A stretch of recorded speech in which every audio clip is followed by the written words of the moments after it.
اشیاء میں اسباب کی تاثیر کے بارے میں بڑا علمی معاملہ ہے.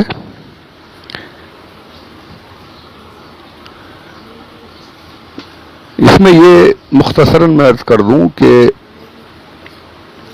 چیزوں میں جو طاقت ہے، سبب جو اسباب میں تاثیر کی جو طاقت ہے کہ پانی کی وجہ سے، تفسیر روح المعانی میں فرمایا کہ با جو ہے سببیہ ہے، سبب کی طرف اشارہ کر رہا ہے. پانی کی وجہ سے، پانی کے سبب سے زمین سے پھل اگائے گئے.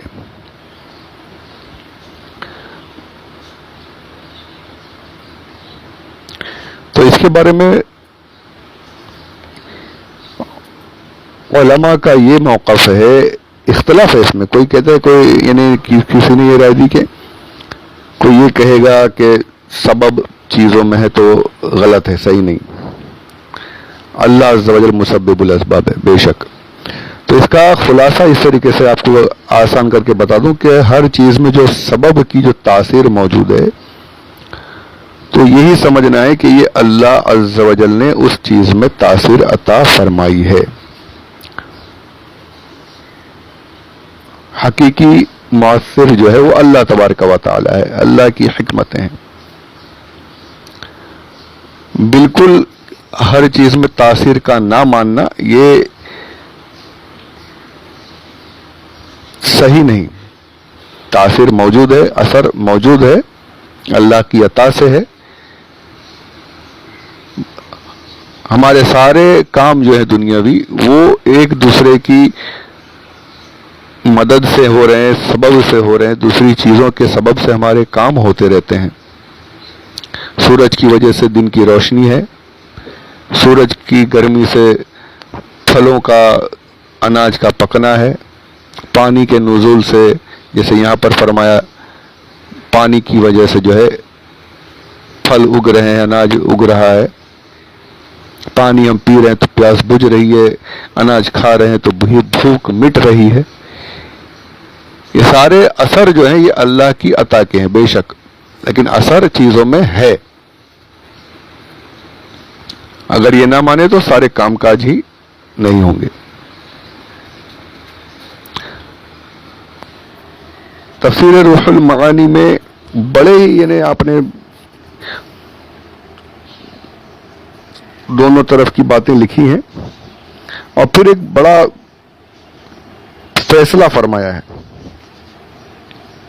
کہ بندوں کی مصلحت کی غرض سے اللہ عز و جل نے ان کے معاش، ان کے معاد، ان کے ثواب، ان کے عطاب، ساری چیزوں، ساری دنیاوی اور اخروی چیزوں کی جو ہے حلال و حرام تمام چیزوں کو جو ہے اسباب کے ساتھ مرتبط فرمایا. تمام چیزوں کی جو ہے اسباب کے ساتھ یہ چیزیں قائم ہیں. آپ فرماتے ہیں وَالْقُرْآنُ مَمْلُوءٌ مِّنْ اثبات الاسباب.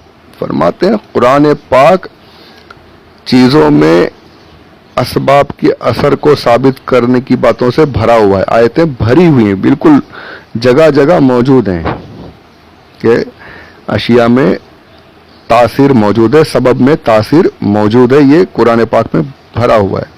پھر فرماتے ہیں وَلَوْ تَتَّبَعْنَا مَا يُفِيدُ ذَلِكَ من القرآن والسنت، کہ اگر میں ان چیزوں کو بیان کرنے لگوں،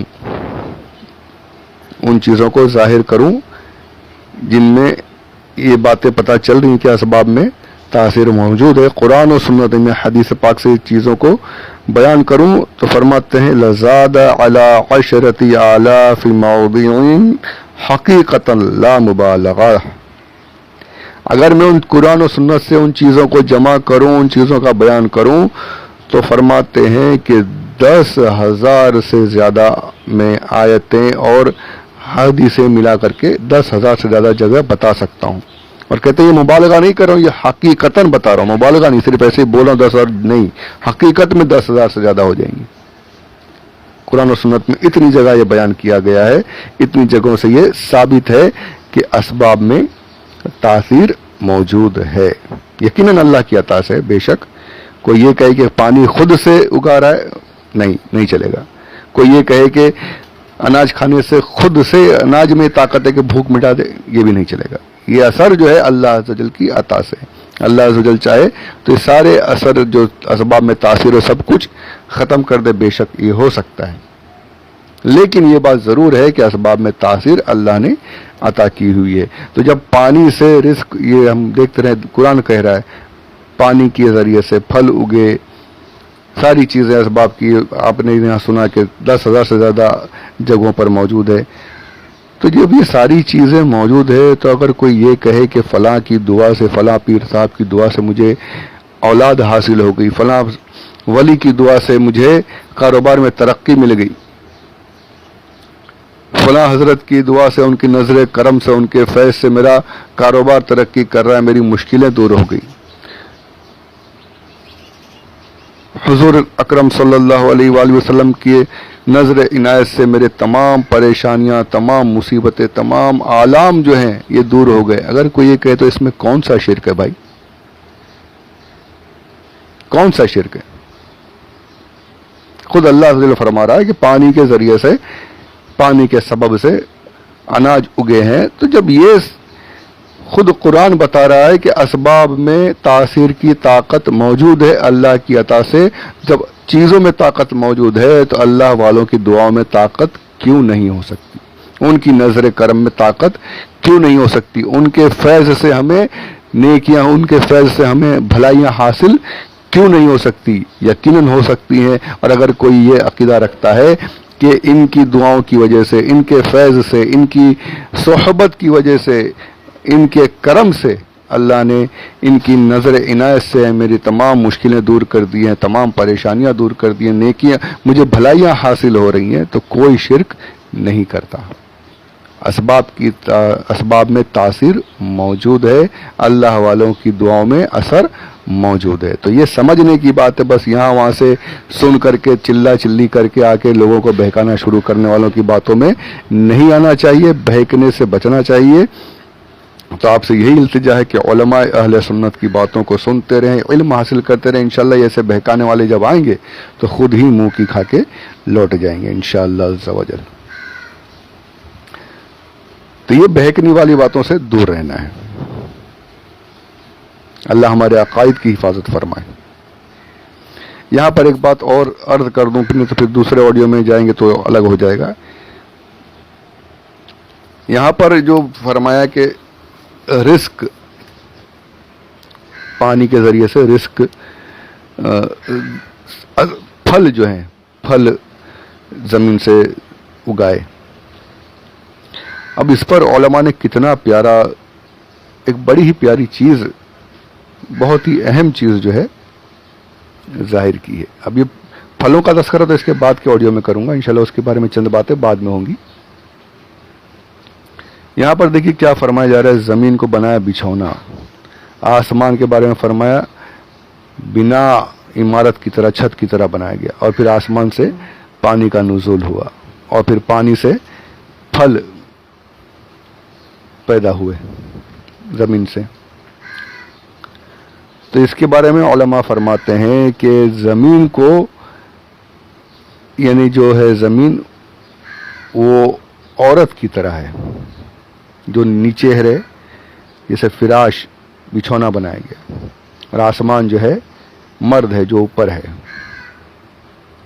اور پھر آسمان سے پانی کا نزول. تو فرمایا کہ یہاں بھی آسمان مرد کے ذریعے سے جو ہے، انہیں بتایا گیا ہے کہ عمل جو ازدواجی عمل جو ہے، اس میں صحیح طریقہ یہی ہے کہ عورت نیچے رہے، مرد اوپر، اور پھر اس سے جو ہے پھل جو اگ رہے ہیں تو ان سے اولادیں حاصل ہو رہی ہیں. اولادیں پھلوں کی طرح سے ہیں جن سے نفع بھی حاصل ہو رہا ہے. کچھ جو ہیں نفع کے بغیر والے بھی ہیں، ہے نا، وہ نالائق اولادیں جو ہوتی ہیں جو والدین کا ادب و احترام نہیں کرتے. یعنی بالکل اسی کو دیکھیے, یہ آسمان جو ہے مرد ہے, زمین کو ماں کی طرح بتایا گیا, اب وہاں سے اولاد بھی حاصل ہو رہی ہے. اب پھلوں کے بارے میں اور تفصیل ہے, تو یہاں پر اولادوں میں بھی کچھ نفع والے ہیں, زیادہ تر تو نفع ہی دیتے ہیں, فائدہ ہی دیتے ہیں, والدین کی عزت و احترام کرتے ہیں زیادہ, اور پھر کچھ ہوتے ہیں جو عزت و احترام سے دور ہیں بلکہ تکلیفیں پہنچاتے ہیں. تو یہ ساری چیزیں جو ہیں اب ایک دم کھل کر تو یہاں بیان نہیں کر سکتا میں, پر سوچنے کی باتیں کہ یعنی اس آیت کے ذریعے سے وہ طریقہ بھی بتا دیا گیا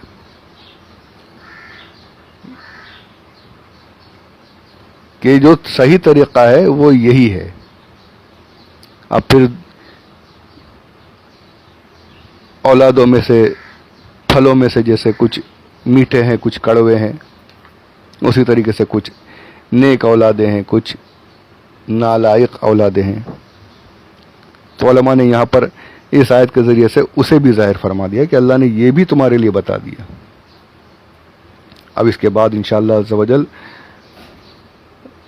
آگے کی باتیں اگلے آڈیو میں سنیں گے. اللہ عز و جل ہم سب کو نیک و صالح اولاد عطا فرمائے, ماں باپ کی فرما بردار اولاد عطا فرمائے, اچھے پھل عطا فرمائے جن سے ہمیں نفع حاصل ہو سکے.